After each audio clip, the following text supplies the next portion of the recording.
So everyone, thank you for joining us today. We are thrilled to be here during Advertising Week, New York 2025, with our friends at WPP and Roblox to have a conversation today about a number of different topics, ranging from community, culture, and engagement on digital platforms and what that means for brand marketers in the industry and what everyone in the ecosystem can take away from that conversation. We did an amazing piece of research, collaboration between Ipsos, WPP, and Roblox. And today we have two phenomenal panelists to talk more about the research itself, the conversation that needs to be had when we talk about online platforms and engagement. And would love to go from there and have everyone here introduce themselves. I'm Jamie Stenziano. I lead tech and media at Ipsos. And I'm joined here by Giuliana Coli from WPP. Hi, my name is Giuliana Coli. I'm the Vice President of Strategic Partnerships at WPP, and I manage our global Roblox partnership. Hi, I'm Allison McDuffie, and I am the Global Head of Brand Insights and Measurement for Roblox. I work with our partners across the full sales cycle in order to bring them insights and measurement around our Roblox audience. Excellent. Let's jump right in. We have a very, very interesting first topic and a great question to kick us off. And maybe would love to hear from both of you on this. When it comes to digital platforms, obviously in today's day and age, they are becoming so critical to not only how consumers engage online, but just to culture in and of itself. And so I'm really curious, does the culture shape the platform, or does the platform shape the culture? So it's almost the new age-old question, right? Chicken or the egg? I would actually argue that it's both. I'll take the easy route. Let me explain why. So when you're talking about a platform like Roblox, first, you can't shy away from talking about the reach. Nearly 112 million global daily active users in Q2 alone. You cannot be part of culture and you can't influence culture if you are that big. So the idea of the fact that what happens in culture comes to the platform and is represented there, and then also the platform is pushing out into culture as well, is just really kind of synonymous. We see everything happen from what's happening on Roblox goes into social media memes. It's discussed in group chats. It's talked about in the hallways, at camp, at work, pretty much everywhere. And we saw this also through some data from Tubular that showed us that there were nearly 800 billion video views of Roblox content on TikTok and YouTube just this year to date. So when you're talking about, again, this scale, this reach, it really is working both ways, that you get that culture influencing on the platform and it comes back the other way as well. Excellent. And Juliana, what do you see in terms of the Roblox platform and how it is a vehicle for culture and different groups of consumers to keep things fresh in terms of what they do digitally? Yeah, absolutely. And I think, it really comes down to why we prioritize doing this measurement in the first place. Our partnership, I think to the date, is nearly a year old. Mhm. So happy anniversary, us. Oh, yeah. And I think one of the reasons the partnership has been so successful is like a really shared commitment to education on the platform, both for our own teams at WPP and for clients as well. So we really started off focusing on brand safety and measurement, set up these big work streams, investing in market leading solutions for both brand safety and measurement, took them to clients. And in this next evolution, with this research, we really wanted to focus on audience and culture and what makes a platform so unique in terms of driving that shared sense of community and shared experience. Is one of the questions that I often get from teams and clients is like, where do I place Roblox relative to other platforms? How does it compare? And I understand the impetus behind the question, but it's almost an artificial one in that the platform is really unique to us. And it's something that we really want to kind of pace out with this research. And we're really excited with some of the findings that we've had through this study and to bring them to life. So Allison, let's talk a little bit more about what community means on digital platforms. So talk a little bit about what you see on platform from a Roblox perspective and how users are engaging from a community perspective. Yeah, so I mentioned the scale. I'll also just touch briefly on the engagement. About 2.7 hours a day on average are spent by our users on the platform. And it's not just that solo time, right? We keep going back to community and the friendships and the connections that are formed. We see 2.4 billion friendships formed each month on Roblox. But this research really then goes into the why and goes into the context behind that. It's great if you have these large numbers and so many people, but if they're not forming a community, if they're not coming together around kind of shared experiences, then it really doesn't matter. So the 4 areas that the report touches on, first really focusing on the discovery. And this we got so excited about when we were talking to the team about these findings. It is just this flywheel of discovery and then exploration. And then you find more and you want to explore more. It's something that is just so unique. You can get lost in Roblox and what you actually are coming there for in the first place. But it's a great thing and it's a positive thing that comes out of that. The second is really just around, collaboration. It's the collaboration, not competition. It's the participation aspect of it. People coming together, wanting to actually, play together to achieve a common goal is something that's very unique, I think, in gaming. The third is, all about our shared interests. You can use that word fandom, as everybody does, but it's fandom, it's passions, it's really just the pieces that you want to share with each other and how you want to come together. And then the final one is an area that we've explored a lot on Roblox, which is around digital expression and self-expression on the platform. So core to why people are coming. They feel comfortable, they can be themselves, they can be who they really feel inside that they are. And that is a really special place, especially for this Gen Z and Gen Alpha audience. And that's why I do think we continue to see that audience grow. This is a really, really important point, because I think right now, especially as you mentioned, Allison, with respect to younger audiences, I think there are so many things going on in the world right now that a lot of people can feel isolated. Right. And so talk a little bit about what you find from the perspective of co-play versus isolated play. And I think this is a really important point to make about how users are engaging on platform. Yeah, I mean, there's just so many opportunities to be together on the platform. We see on average 21 hours spent per month per user co-playing together. I think it's over 2 billion hours in total that are played together. And that just comes from the fact that you might come to the platform with your friends, but then you're also discovering and making new relationships on the platform. And it is a vehicle where people are brought together to achieve common goals and, grow your garden together, or, enjoy a concert together. And that is a shared experience that, to your point, especially for this generation, they might not have always had. And this is a place where they can do that. And it doesn't matter where in the world their friends might be, and they can find them on Roblox. I think I'd add, from a brand perspective, I think the same reasons that the platform's endlessly interesting to consumers is that there's a constant stream of new, interesting, engaging games and content. And for brands, that means that they have endless opportunities to engage with consumers in new ways. And just a nod to the developer community that Roblox has built up, it is got some incredible relationships with developers, and we really see the benefit of that from a brand perspective. I think there was a stat that 5 out of the top 10 games now weren't in the top 10 at the start of 2025. So for brands, there's a lot of novelty that they can tap into on the platform. And as we start to see brands develop a more long-term established presence on the platform, that's really, really critical. Yeah. To your point on the top 10, we also see that within that top 10, it's up to 6 different genres. So they're not playing the same type of game over and over. They're coming, they're learning, they're discovering, they're experiencing something new. And that fuels the popularity and actually fuels, sharing and actually, getting more people to come, onto and discover different experiences. And I think for us, equally on that front, we've seen the breadth of client verticals that have activated on the platform. Allison touched on the different genres.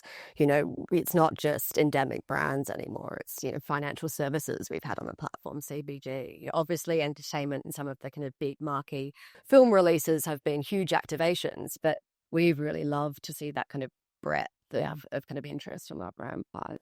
So interesting. I mean, psychologically for a user, what does this ladder up to? I think the notion of belonging is so important here, right? So we're talking about how the platform delivers on community and collaboration. And I think for users, that idea of belonging becomes so important. This is a community that I can attach to. I think we found a lot of that in the research. Yeah. The aspect of the shared experience and having kind of that moment in time where you come together, it just fuels positivity. And I think, some of the data shows us that, they feel more engaged because of that. They feel more positive. They feel that it's a space where they can be themselves. And you don't get that when you play in isolation. You don't get that when you are not there with your community. And so that just really continues to fuel what they love the most about it.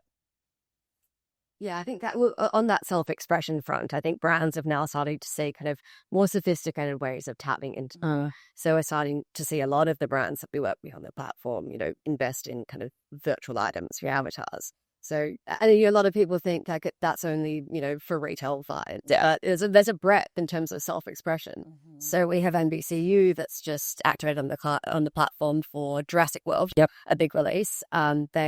It was a really kind of broad activation that included a homepage takeover, portal ads, rewarded video, and then integration into 3 different games and quests across each of these games. And users could complete those quests and earn virtual items, so limited edition virtual items. And that was a Spinosaurus set of wings, or tail rather, set of wings and a T-Rex head. So, self-expression doesn't just have to be in terms of clothing. It could be a dinosaur head, if you will. There's really kind of lots of different opportunities for brands to develop those kind of rich connections and tap into kind of that identity. And yeah, I mean, the stat I think was that 80% of Gen Z Roblox users said that self-expression is core to the platform. It's just absolutely where they are. We are just finishing up some additional digital expression research with the Ipsos team.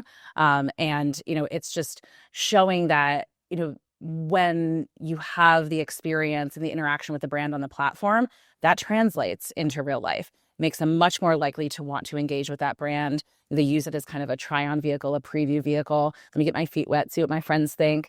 And then it really does, and it really does build into, their day-to-day. Yeah, absolutely. Allison, you mentioned the notion of shared identity. Can you tell us more about, what that means and what you see on platform from users? Yeah, I mean, it really is a cornerstone for them. 80% told us in this survey that it is a cornerstone of the Roblox community and why they're here. It goes beyond socializing. They're here to really experience the platform together. Some interesting points that came out of the qual. They talked about friendship schedules. So they have a certain group of friends that they come on the platform every Saturday with, and they want to check out all the really, large game updates that are coming from our top developers, and make sure they're seeing, if there's a special kind of celebrity meet and greet that's happening, and they do that together, maybe with one group of friends. And then another group of friends, maybe they're a little bit more nostalgic and they want to go back and play some obbies on Tuesday night, and kind of think about what they used to do maybe 5 years ago together. So I think that is so unique and something that the community organically has built together, that they almost kind of have, their own path and their own, schedule that they can turn to.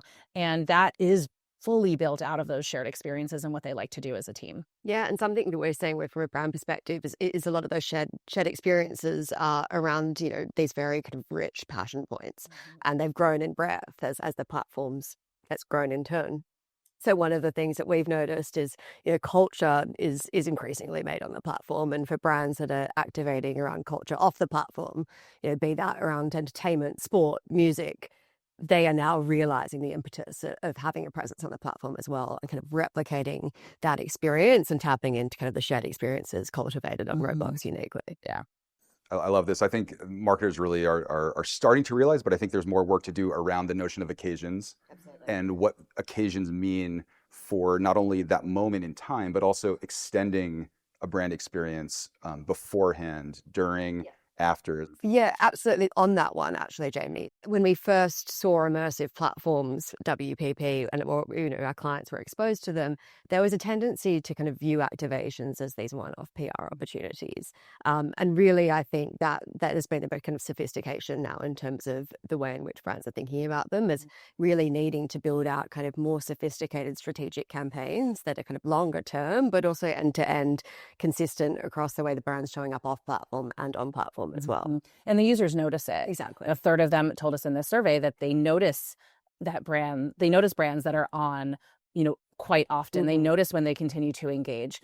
they are very smart. They're very savvy. They know when they're being marketed to. And so if you're just coming when you have a new brand launch, they're going to see through that. They want you to be part of the community. They want you to be ever present. And that really does show, in a lot of the work that the WPP clients have done. Yeah, I think that savviness can often be a bit intimidating for some of our clients. But, that's been the real value of this partnership for us, is that, our teams are experts in kind of our clients' brands and the way that, consumers interact with those brands.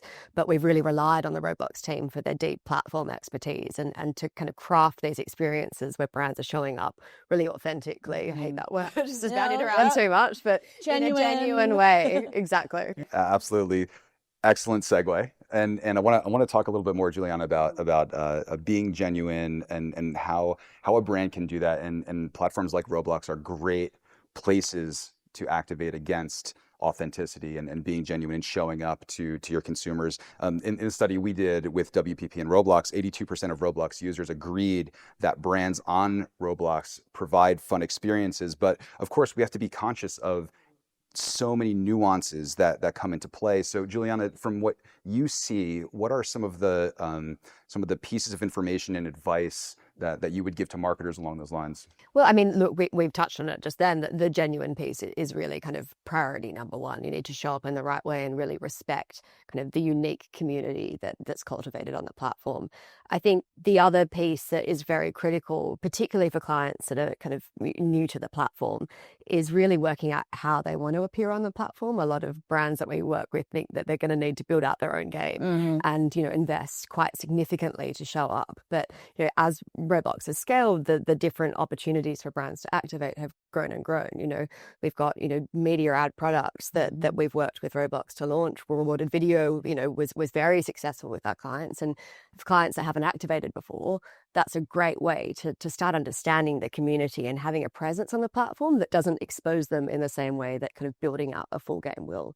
So I think just really kind of landing on their strategic priorities and kind of really kind of examining the way in which they want to show up, because often what they say in the first instance isn't actually the most kind of opportune way. Yeah, you did a great job of explaining. There really is a full ecosystem that clients can tap into now. They don't have to just launch their experience, get a headline, and walk away. There are just so many different iterations of how to show up, how you can fit in your larger marketing, objectives and your goals and your campaigns. And I do think that the users appreciate that too. Absolutely. They don't want to be interacting with brands the same way. They know that all brands are different. They have their own personalities, and they want to see that really shine through, and be genuine in that way. Yeah, and even tapping into kind of multiple segments of communities on the platform. I think one of the more kind of recent means of activation, and the NBCU campaign I referenced earlier did this, the tapping into multiple different integrations. So you're not only kind of activating one community, but kind of sometimes multiple with a compounding effect, and that's been incredibly successful. Yeah, and a few different genres in there too. Yeah, exactly. Really makes a difference. Absolutely. I think this idea of consistency is also really important, right? So we're talking about multiple touch points on platform. How do brands become welcomed in the environment on platform to users? And Allison, talk about the importance of that, and also the consistency that has to happen, and how brand marketers should be treating that. Yeah, I mean, it is really about kind of that sincerity and that authenticity. The always on approach. I think YouTube is a great example. They have come on the platform as a client, celebrated, the best Roblox moments through their Roblox museum. And, they're a brand where you wouldn't think maybe necessarily how is that going to integrate into it? How can they stand out as a platform and, and as a client? And I think they've just done a great job really seamlessly being there, celebrating the moments, kind of coming in and out consistently in different ways. And Google, as a larger partnership, has done that as well. And we're excited they're just about to launch as well, and some other integrations. So there's just so many different ways. I think when a client can step back, rely on their partners at WPP, bring in the developer community and learn from them, and just have an open mind when they're coming to the platform that this might be a little bit different than what they've experienced before. It's not going to be the same path. And that's exciting. I think it's probably very scary for them as well, but that's exciting. It's an exciting place to be. Yeah, I think there's a sophistication where clients are increasingly seeing the need to integrate their activations on Roblox as part of the totality of their campaign structure. And that consistency of narrative and, strategic media investments surrounding the platform, both on Roblox with, rewarded video and ad products, but off platform as well, I think has really kind of seen that deeper engagement and more consistent engagement for clients. Absolutely. And I think this also ties back to the point you made earlier about the brands in different verticals. Yes. Being exploratory and being willing to lean in, even if their category might not be the most top of mind thought.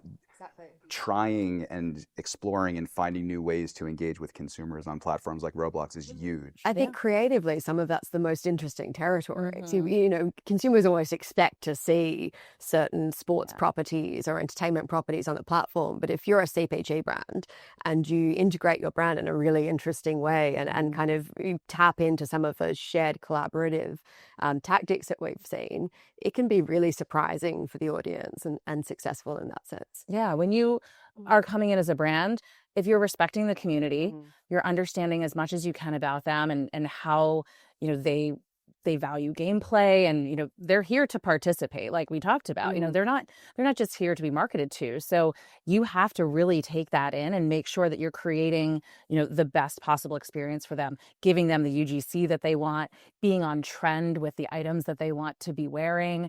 All of those things factor in and give you that credibility long term with the users. Yeah, and while the audience is discerning, they're not discriminatory in terms of the verticals. They will really engage across sector as long as the experience kind of adds value, taps into that community, provides means of self-expression.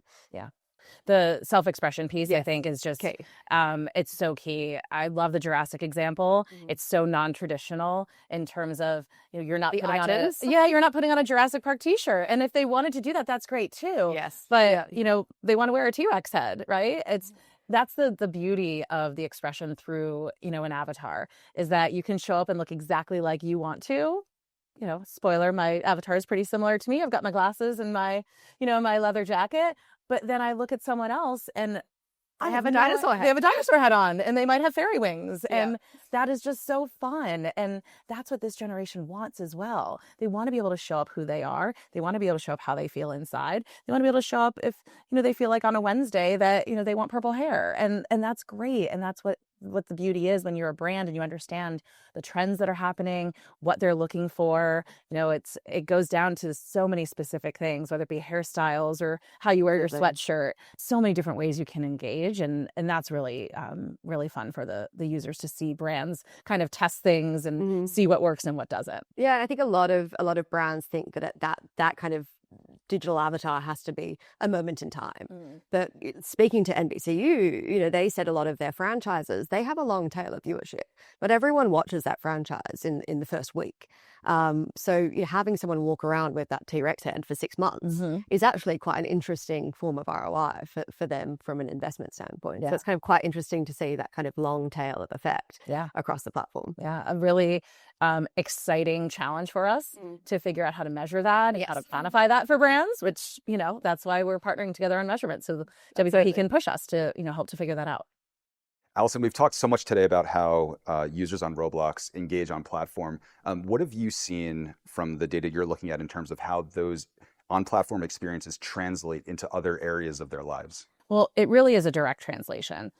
In this survey, we found 64% of the users were likely to want to experience a brand and participate with a brand in the real world if they did so in the virtual world on Roblox. And so that just shows you that, it is translatable, right? They're using Roblox as, a preview mechanism, as a try-on, as, kind of dipping their toe in the water of that brand, seeing what their friends think of it, kind of sense checking it across everybody and seeing if they have that credibility. And then they are bringing it into real life. And so that's why we do see so many brands want to experience more and want to do more with virtual items and keep that always on strategy going. Excellent. Giuliana, Allison, we've spoken so much today about several really mission critical themes when it comes to activation on digital platforms, how marketers can show up on Roblox. Tell us a little bit about maybe some final words of advice you might have for marketers along those lines. Julian, I'll start with you. When you think about your portfolio, how should marketers be thinking about activating on Roblox overall? Well, look, it's almost a bit of a selfish plug, Jamie, but I mean, the partnership has been really successful because we've been in close partnership with Roblox. So I think, my advice to marketers and to brands is to really work with the experts. Their team is so well versed on the nuances of this community and how to really engage with them. So I think, we as WPP are very comfortable guiding our clients on the best way to extend their brand and campaign onto Roblox. And it's really a great partnership in kind of working with the team and bringing those campaigns to life in the kind of most authentic and genuine way on the platform. Excellent. Allison, how about you? I mean, you see data every day on users about users on platform. What advice would you have for marketers going forward on how to activate? So I would go back to the stat that you gave us, the 82%, right? 8 in 10 users are comfortable with brands on the platform, as long as that brand is bringing them a fun, enjoyable experience. So it is a high bar. Our consumers are discerning, as we've said, but there's so much opportunity for them. And it is a space where the brands are welcome as long as they show up in an authentic manner. Excellent. Allison, Giuliana, thank you so much for being with us. We're thrilled about the partnership that we have between Ipsos, WPP, and Roblox. Thanks for being here.